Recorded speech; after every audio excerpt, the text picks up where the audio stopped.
കോൺഗ്രസ് ഹൈക്കമാൻഡിനെയും പ്രവർത്തക സമിതിയെയും കേരളത്തിലെ കോൺഗ്രസ് നേതാക്കളെയും ഞെട്ടിച്ചുകൊണ്ട് ശശി തരൂരിന്റെ പുതിയ രാഷ്ട്രീയ നീക്കം പുറത്തു വന്നിരിക്കുന്നു. Nation is first, politics is second എന്ന രീതിയിൽ ശശി തരൂർ നേരത്തെ നരേന്ദ്രമോദിയെ കുറിച്ച് ധാരാളം പുകഴ്ത്തി സംസാരിച്ചിട്ടുണ്ടായിരുന്നു. അന്നെല്ലാം ശശി തരൂർ BJP-യിലേക്ക് പോകുന്നു എന്നുള്ളൊരു ധാരണയാണ് ഉണ്ടായിരുന്നത്. ഏതു നിമിഷവും ശശി തരൂർ BJP-യിലേക്ക് പോകും, BJP-യിലേക്ക് ശശി തരൂർ ചേക്കേറും എന്നുള്ളൊരു വാർത്തകളും അക്കാലത്ത് പ്രചരിച്ചിട്ടുണ്ടായിരുന്നു. എന്നാൽ വീണ്ടും KC വേണുഗോപാൽ ഉൾപ്പെടെയുള്ള കോൺഗ്രസിലെ മുതിർന്ന നേതാക്കൾ ബന്ധപ്പെട്ട് ശശി തരൂരിനെ കോൺഗ്രസിൽ തന്നെ ഏത് വിധേനയും ഉറപ്പിച്ചു നിർത്തുക എന്നുള്ള ഉദ്ദേശത്തോടുകൂടി ചില പ്രവർത്തനങ്ങൾ നടത്തുകയുണ്ടായി. അതിന്റെ ഫലമായി ഈ കഴിഞ്ഞ ആഴ്ച കൊച്ചിയിൽ നടന്ന സമൂഹ പഞ്ചായത്തിൽ, അതായത് മഹാപഞ്ചായത്തിൽ, രാഹുൽ ഗാന്ധിക്കൊപ്പം ശശി തരൂർ പങ്കെടുക്കുകയും ചെയ്തിരുന്നു. എന്നാൽ ശശി തരൂരിന് വേദിയിൽ വെച്ച് കണ്ട രാഹുൽ ഗാന്ധി ശിവരാത്രി മണപ്പുറത്ത് വെച്ച് കണ്ട പരിചയം പോലും നടിച്ചില്ല എന്നുള്ളത് ശശി തരൂരിനെ വലിയ വേദനയുണ്ടാക്കി, വലിയ നാണക്കേടുണ്ടാക്കി. വേദിയിലിരുന്ന ഓരോരുത്തരെയും, അതായത് ഘടകകക്ഷിയിലുള്ള നേതാക്കളെ പോലും പേരെടുത്ത് പറഞ്ഞുകൊണ്ട് അഭിസംബോധന ചെയ്ത രാഹുൽ ഗാന്ധി ശശി തരൂരിനെ കണ്ടതായി പോലും ഗൗനിച്ചില്ല. ശശി തരൂരിന് ഹസ്തദാനം പോലും കൊടുക്കാൻ രാഹുൽ ഗാന്ധി സൗമനസ്യം കാണിച്ചില്ല. ശശി തരൂർ കൈ നീട്ടിയിട്ട് പോലും രാഹുൽ ഗാന്ധി ഗൗനിക്കാതെ പോയി എന്നുള്ളതെല്ലാം പ്രേക്ഷകർ TV-യിലൂടെ തത്സമയം കണ്ടുകൊണ്ടിരിക്കുകയായിരുന്നു. ഇത് ശശി തരൂരിന് തെല്ലൊന്നുമല്ല അപമാനമുണ്ടാക്കിയത്. ഓപ്പറേഷൻ സിന്ദൂർ വിശദീകരിക്കുന്നതിന് വേണ്ടി വിദേശ രാജ്യങ്ങളിലേക്ക് ദൗത്യ സംഘത്തെ അയക്കുമ്പോൾ ശശി തരൂരിനെ BJP തെരഞ്ഞെടുത്തിട്ടുണ്ടായിരുന്നു. കോൺഗ്രസ് പാർട്ടിയിൽ നിന്നും ശശി തരൂരിനെ വിടുന്നതിന് രാഹുൽ ഗാന്ധിക്ക് ഒട്ടും താല്പര്യമുണ്ടായിരുന്നില്ല. ശശി തരൂരിന്റെ പേര് വെട്ടുക പോലും രാഹുൽ ഗാന്ധി ചെയ്തു എന്നുള്ളതാണ് പുറത്തറിയുന്നത്.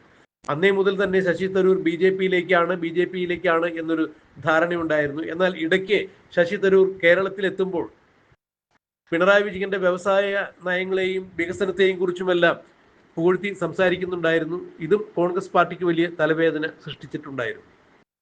ശശി തരൂർ വിശ്വപൗരൻ തന്നെയാണ് എന്ന വിശേഷണം തന്നെയാണ് കോൺഗ്രസും പറയുന്നത്.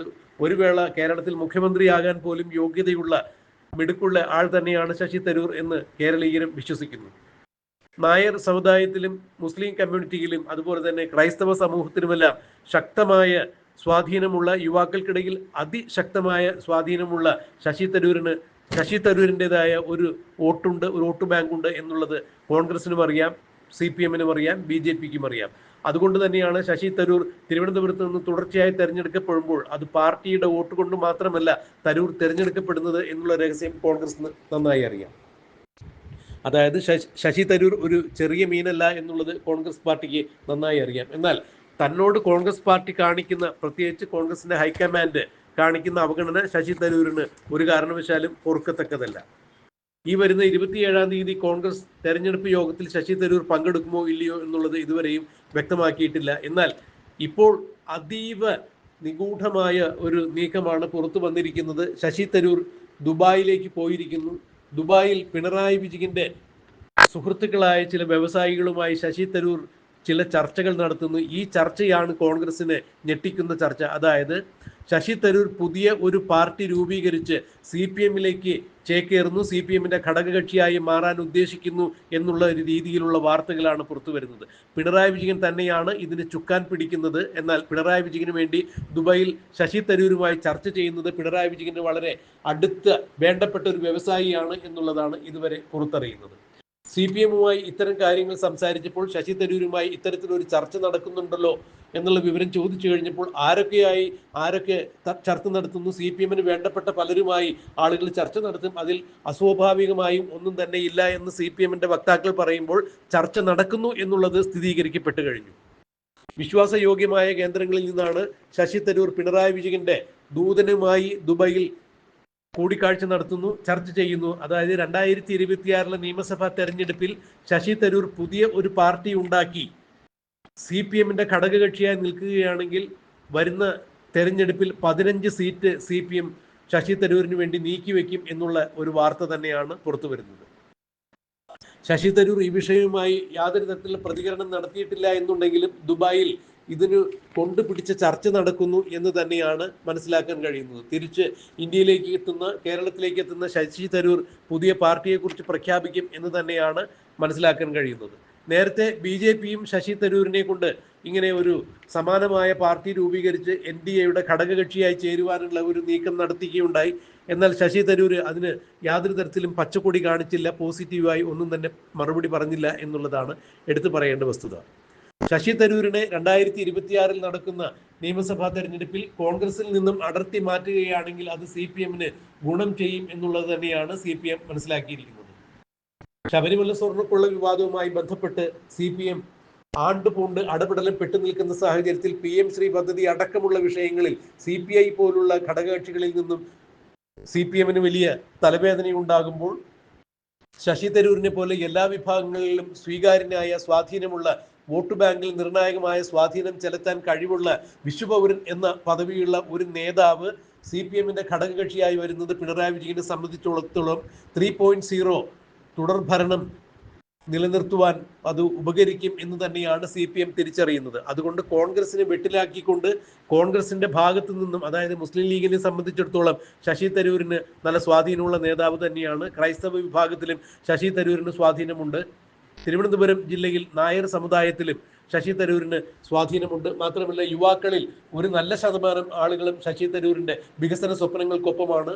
ശശി തരൂരിന് വോട്ട്, യുവാക്കൾക്കിടയിൽ നല്ലൊരു വോട്ട് സ്വാധീനിക്കാൻ സാധിക്കും. അങ്ങനെയാണെങ്കിൽ ശശി തരൂർ പുതിയ ഒരു പാർട്ടി ഉണ്ടാക്കി CPMന്റെ ഘടകകക്ഷിയായി 2026 മത്സര രംഗത്തുണ്ടെങ്കിൽ അത് UDFന് തറപറ്റിക്കുന്നതിന് വേണ്ടി CPMന് ഉപയോഗിക്കാൻ പറ്റിയ ഏറ്റവും വലിയ മൂർച്ചയേറിയ അസ്ത്രമായിരിക്കും ശശി തരൂർ എന്ന് തിരിച്ചറിഞ്ഞുകൊണ്ട് തന്നെയാണ് പിണറായി വിജയൻ ഇത്തരത്തിലുള്ള ഒരു നീക്കം നടത്തിയിരിക്കുന്നത്. ശശി തരൂരിന് വമ്പൻ ഓഫർ കൊടുത്തിരിക്കുന്നത് എന്നാണ് മനസ്സിലാക്കാൻ കഴിയുന്നത്. എന്നാൽ ശശി തരൂർ കോൺഗ്രസിൽ നിന്നും വിട്ടുപോവുകയാണെങ്കിൽ കോൺഗ്രസിനെ സംബന്ധിച്ചിടത്തോളം 2026 നിയമസഭാ തെരഞ്ഞെടുപ്പിൽ അത് വലിയ വെല്ലുവിളി തന്നെയായിരിക്കും. പുതിയൊരു പാർട്ടി രൂപീകരിച്ച് ശശി തരൂർ മാറുമ്പോൾ കോൺഗ്രസിനകത്ത് നിന്ന് ഇപ്പോൾ കോൺഗ്രസിന്റെ ഹൈക്കമാൻഡും കേരളത്തിൽ തന്നെയുള്ള കോൺഗ്രസ് നേതൃത്വമായി ഇടഞ്ഞു നിൽക്കുന്ന നല്ലൊരു ശതമാനം ആളുകളും ശശി തരൂരിന്റെ പുതിയ പാർട്ടിക്കൊപ്പം ചേരും എന്ന് തന്നെയാണ് മനസ്സിലാക്കാൻ കഴിയുന്നത്. അഖിലേന്ത്യാ തലത്തിൽ മല്ലികാർജുൻ ഖാർഗെക്കെതിരെ വരെ മത്സരിച്ച് വലിയൊരു ശതമാനം വോട്ട് നേടാനായ ശശി തരൂരിന് ദേശീയ തലത്തിലും വലിയ പിടിപാടുണ്ട്. മാത്രമല്ല ആഗോളതലത്തിൽ കോൺഗ്രസിൽ നിന്നും അറിയപ്പെടുന്ന ഒരു നേതാവ് തന്നെയാണ് ശശി തരൂർ. അപ്പോൾ ശശി തരൂർ ഏത് പാർട്ടിയിലേക്ക് എത്തിയാലും ആ പാർട്ടിയെ സംബന്ധിച്ചിടത്തോളം വലിയ മുതൽക്കൂട്ടായി മാറും.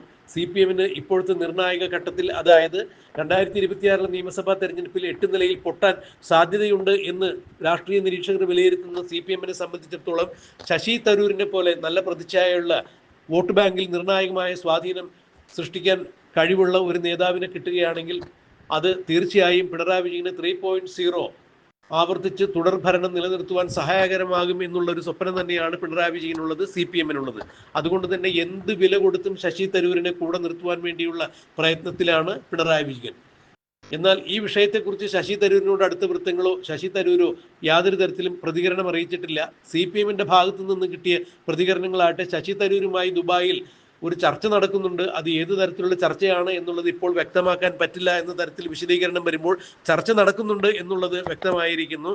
ശശി തരൂർ CPMന്റെ ഘടകകക്ഷിയായി മാറുന്നു. അതായത് ഇടതുപക്ഷ ജനാധിപത്യ മുന്നണിയിലേക്ക് CPM ചേക്കേറുന്നു. കോൺഗ്രസിൽ നിന്നതുകൊണ്ട് തനിക്കിനി വലിയ രാഷ്ട്രീയമായി യാതൊരു നേട്ടങ്ങളും ഉണ്ടാകില്ല, അല്ലെങ്കിൽ രാഹുൽ ഗാന്ധി അടക്കമുള്ള കോൺഗ്രസിന്റെ ഹൈക്കമാൻഡിൽ നിന്നും ശശി തരൂരിനോടുള്ള തിക്ത മനോഭാവത്തിന് മാറ്റം വരാത്തിടത്തോളം കാലം ശശി തരൂരിന് കോൺഗ്രസിൽ യാതൊരു തരത്തിലുള്ള ഭാവിയുമില്ല എന്ന് ശശി തരൂർ തിരിച്ചറിഞ്ഞിരിക്കുന്നു. BJPയിലും ശശി തരൂരിന്റെ അവസ്ഥ ഭദ്രമായിരിക്കുമോ എന്നുള്ളതും ശശി തരൂർ വ്യാകുലപ്പെടുന്നുണ്ട്. അതുകൊണ്ട് തന്നെയാണ് പുതിയൊരു പാർട്ടി ഉണ്ടാക്കി ഇപ്പോൾ 2026 ഇടതുപക്ഷ ജനാധിപത്യ മുന്നണിയുടെ ഭാഗമായി കേരളത്തിൽ മത്സരിക്കുകയാണെങ്കിൽ തീർച്ചയായും ശശി തരൂരിന് രാഷ്ട്രീയമായി അത് വലിയ നേട്ടങ്ങൾ ഉണ്ടാക്കും എന്നുള്ള തിരിച്ചറിവുണ്ടായിരിക്കുന്നത്. ആ ചർച്ചയാണ് ഇപ്പോൾ ദുബായിൽ നടക്കുന്നത്. മുഖ്യമന്ത്രി പിണറായി വിജയന്റെ പ്രത്യേക ദൂതൻ ദുബായിൽ വെച്ച് ശശി തരൂരുമായി ഇത്തരം കാര്യങ്ങൾ സംസാരിക്കുമ്പോൾ ഇനി ഇന്ത്യയിലേക്ക് തിരിച്ചെത്തുന്ന, കേരളത്തിലെത്തുന്ന ശശി തരൂർ പുതിയ പാർട്ടിയെക്കുറിച്ചുള്ള പ്രഖ്യാപനം നടത്തും. ഇടതുപക്ഷ ജനാധിപത്യ മുന്നണിക്ക് ഒപ്പം 2026 മത്സരിക്കും എന്ന് തന്നെയാണ് അറിയാൻ കഴിയുന്നത്. അതെന്തായാലും അത് കോൺഗ്രസിനും BD സതീശനും ഉൾപ്പെടെയുള്ള നേതാക്കന്മാർക്ക് വലിയ തിരിച്ചടിയായിരിക്കും, പാർട്ടിക്ക് വലിയ തിരിച്ചടിയായിരിക്കും. എന്താണ് സംഭവിക്കുക എന്നുള്ളത് നമുക്ക് കണ്ടറിയാം, കാത്തിരിക്കും.